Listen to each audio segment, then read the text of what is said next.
ሽሩም ሆይ መኖሪያ የሚሆን ለዘለዓለም የጸና ግንብ ሆነ ያለው ብርቱ ስም እንደ እግዚአብሔር ማንም የለ ማንም የለ ማንም የለ ማንም የለ። ግን እኔ ምህረቱ ዮሴፍ እባላለሁ የፓስተር ዮሴፍ መና ልጅ ነኝ። ዛሬ ይሄን ለመናገር እድል በማግኘቴ በጣም ደስተኛ ነኝ። በመጀመሪያ ትንሽ ደቂቃ እንድጨምር ይፈቀድልኝ። ምክንያቱም በኋላ ላይ ሌላ ካሱም ሰርፕራይዝ ስላለው በተለይ በአቃቂ ቃለ ሕይወት ወጣቶች ስም የተዘጋጀም ሌላ ነገርም ስላለ ትንሽ ደቂቃ ብቻ እንዲጨምርልኝ ሐሳቤን በፍጥነት ለመናገር ሞክራለሁ። መጋቢ ካሱ ተክለማርያም እኛን ከልጅነት ማለት እኛ ከ12 13 ዓመታችን ጀምሮ ያስተማረን ከሰንዴ ስኩል ጀምረን እዚያ ቃለ ሕይወት ነው ሰንዴ ስኩል የተማርነው። ከዛም በኋላ ግን ደረጃ በደረጃ ወደ አገልግሎት እንድንመጣ ያደረገን መጋቢ ነው። በዛ ውስጥ ግን ለሁላችንም ነገር የቀረው ነገር ምንድነው የሚለውን በአጭር ሐሳብ ለመናገር ሞክራለሁ። ካሱ በጣም በሕይወቱ ላይ በጣም የጎሉ ሴቶች አሉት። ታማኝነት አለው፣ ጽናት አለው፣ የማይወላውል አቋም አለው፣ ትዕግስት አለው፣ እምነት አለው። ይሄን ካሱ ተናግሮ አይደለም በህይወት ነው ያሳየን። በተጨማሪ የፍቅር ልብ አለው። ሰዎች ሲያገኝ የሚናገረው ነገር አለ። ዛሬ ትንሽ ላስቀው ስለምፈልግ የሱን አነጋገር እንጠቀማለሁ። አንድ ነገር ሲያጋጥማችሁ ይዛችሁና ይጠይቃችሁና ሊረዳችሁ ይሞክርና አብረን እንጸልይ ይላል አይደል? ብዙዎቻችሁ ገጥሟችኋል? ወይም ያቅፋችሁና እግዚአብሔር እንዳለ ኢንካሬጅ ያደርጋችኋል። በዛ ውስጥ ሆኖ እጅግ ሩሩ ነበረ በጣም ለብዙዎቻችን። ወጣት ነን፣ ከ13 ገና ወደ 16 እየሄድን ነው። ሰውነታችን ውስጥ ብዙ ሆርሞን አለ። ምን እንደምንፈልግ ምንም እንደምናስብ አናውቅም ነበረ። በዛን ጊዜ ግን እነዛን ሂደቶች አልፈን ወደ ዩኒቨርሲቲ እስከምንገባ በቤተ ክርስቲያን ውስጥ ያለውን ኃላፊነት በደንብ እንደሚገባ መውሰድ እስከምንችል ድረስ ያለውን ሂደት የመራን እሱ ነበረ። ሌላውን በልቡ ይሸከም ነበረ። ሁሉን በኩል ያይ ነበረ። ቤተ ክርስቲያን ውስጥ ታውቃላችሁ አንዳንድ ወጣቶች በጣም ለቸርች ታዛዥ ናቸው። አንዳንድ ወጣቶች ደግሞ ትንሽ አለ አይደለ እስከሚረዱ ድረስ የዚህ አይነት ክፍተት ይኖራል። ግን ኮሚትድ ሆኖ በመሰጠት የሚያገለግለውንም ወጣ ገባ የሚል ህይወት ያለውንም እኩል ነበረ ትሪት የሚያደርገው። ኮሚትድ ሆናችሁ ብታገለግሉ አንዳንዴ በተለያየ ከፍታና ዝቅታ ውስጥ ብትሄዱ ፓስተር ካሱ እንደዛ ነበር ሲያገለግል የነበረው። ያን መናገር እችላለሁ።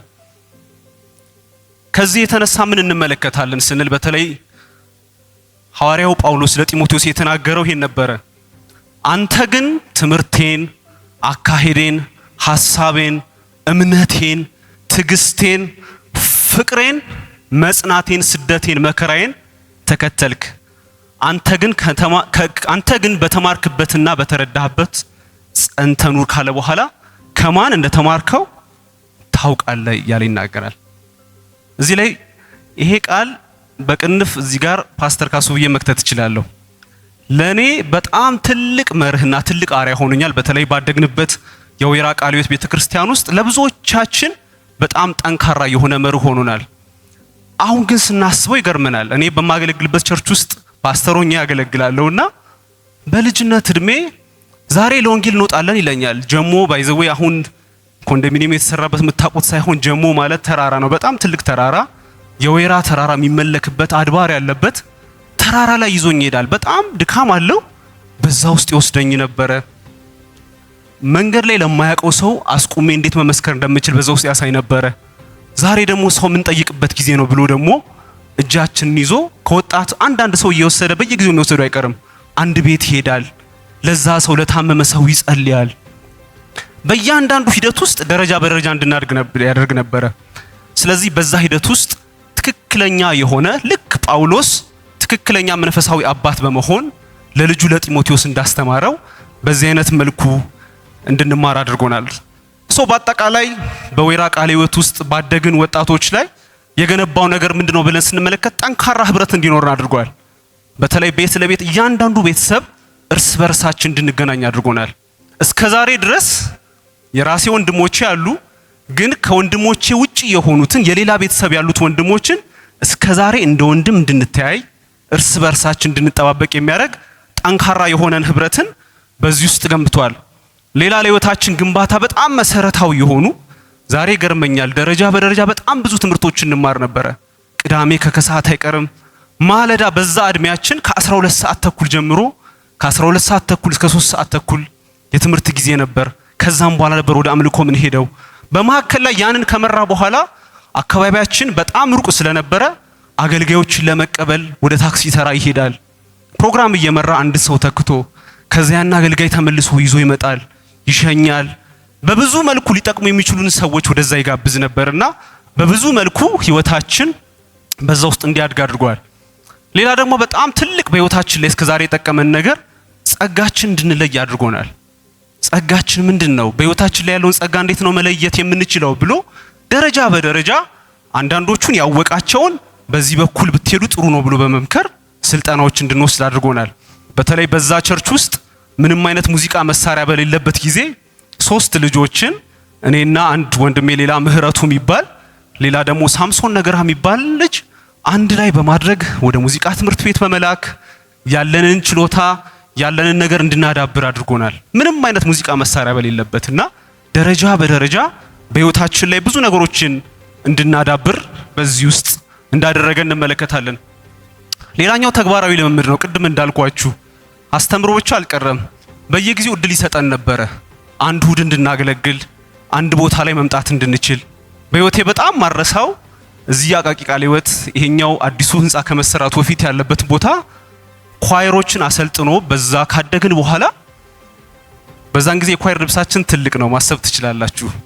የአሁኑ ወጣቶች 15 ዓመትና በዛን ጊዜ የነበረ የ25 ዓመት ፊዚካል ተክለውስ እንደ ሰውነታቸው እኩል ነው በዚህ ጊዜ ስንመለከት።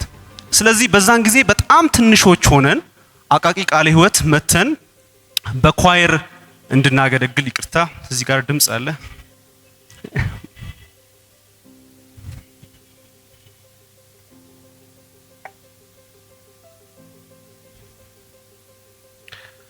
ስለዚህ ካገለገልን በኋላ በህይወታችን የተገነባውን ነገር ለካ ከኛ ቤተክርስቲያን የሚያልፍ ነገር አለ፣ በሌላ ቤተክርስቲያንም ደግሞ ሄደን በህይወታችን ላይ ያለውን ነገር ማካፈል እንችላለን ብለን እንድናስብ ለማድረግ እዚህ ጋር ቆመን እናገለግል ነበረ እና በዛ ቦታ ስናገለግል እኔ እዛ ቦታ ኪቦርድ እጫወታለሁ። ይህን ያህል ብዛት ያለው ሰው አይተን አናቅም። እጄ በዛ ውስጥ ይንቀጠቀጣል። ሁላችንም ለማገልገል ፈርተናል እና የዘመርነው መዝሙር እንደዚህ ይላል: ሰዎች የሚያመልኩት የሚጠፋ አምላክ፣ እኛም እናመልከው የነገስታት ንጉስ። ጸንተ ትኖራለህ፣ ሁሉን ትገዛለህ፣ በኃይል በስልጣን ታስተዳድራለህ። በልጅነት እድሜያችን የዘመርነው በ16 ዓመታችን። በዛን ጊዜ መዝሙር እንዴት መጻፍ እንዳለብን፣ ዝማሬ እንዴት መቀበል እንዳለብን በዛን ጊዜ አስተምረን ነበርና በብዙ መልኩ በህይወታችን ላይ እንድንለማመድ አድርጎናል። ከዛም በኋላ አምኖን ሾሞን በተለያየ ቦታ ላይ እንድናገለግል ካደረገ በኋላ ነው ወደሚቀጥለው አገልግሎቱ ሄደው። በዚህ ላይ ሁለት ነገሮች መናገር ፈልጋለሁ። ሁለንተናዊ ሆነን እድገት ዴቨሎፕ እንድናደርግ አድርጎናል። በተለይ ያለንን ስጦታ በመለየት በቤተ ክርስቲያን ውስጥ በተሰጠን ኃላፊነት ውስጥ እንድንንቀሳቀስ አድርጎናል። ሁለተኛ ግን ካሱ አይለቃችሁም። ውጤታችሁ እንዴት ነበር፣ ግሬዳችሁ እንዴት ነበር እያለ በእያንዳንዱ ሁኔታ ውስጥ ቼክ ያደረገን ነበር። ስለዚህ ባላንስድ የሆነ በትምህርታችንም እንዲሁም ደግሞ በቤተ ክርስቲያን ውስጥ ባለው አገልግሎት ውስጥም እንድንንቀሳቀስ አድርጎናል። እዚህ ጋር የምትመለከቱት ጥቂት ፎቶግራፎች ነው። ቤተ ክርስቲያን በሚጀመርበት ጊዜ እዚህ ጋር ያሉ አባቶችን እንመለከታለን። በዛ ቤተ ክርስቲያን በሚጀመርበት ጊዜ የነበሩትን ጥቂት ነገሮችን ለማስታወስ ነውና ያን ጊዜ እነዚህ ነገሮች በሙሉ በሚያደርግበት ጊዜ በትጋት በማገልገሉ ዛሬ ደግሞ የሱ ፍሬ ሆነን በብዛት እንድናገለግል እግዚአብሔር እንደረዳን በዚህ ውስጥ እንመለከታለን። የመጨረሻውን በዚህ ጨርሳለሁ። ይሄ ፓስተር ካሱ የጻፈው መዝሙር ነው። ካስታወሰው ለመጀመሪያ ጊዜ መዝሙር ሲጻፍ ያስታወሰን መዝሙር ነው እና በዚህ ፕሬዘንቴሽን እጨርሳለሁ። ለማስታወስ ሞክራለሁ። ዜማዬን ድምጼን ጃጅ አታድርጉኝ። ጸሎት ኃይል አለው፣ ጸሎት ኃይል አለው፣ ጸሎት የእግዚአብሔር ፈቃድ አይሆንም በድንገት በፊቱ በመቆም በመጠበቅ በእምነት ጸሎት ኃይል አለው። ጸሎት ፓስተር ካሱ ታስታውሳለህ? ሁል ጊዜ ለመጸለይ በመዘጋጅበት ጊዜ ይሄ መዝሙር ወደ ልቤ ይመጣል። ስለዚህ እግዚአብሔር በሕይወታችን ላይ ስለገነባው ነገር እግዚአብሔር እናመሰግናለን።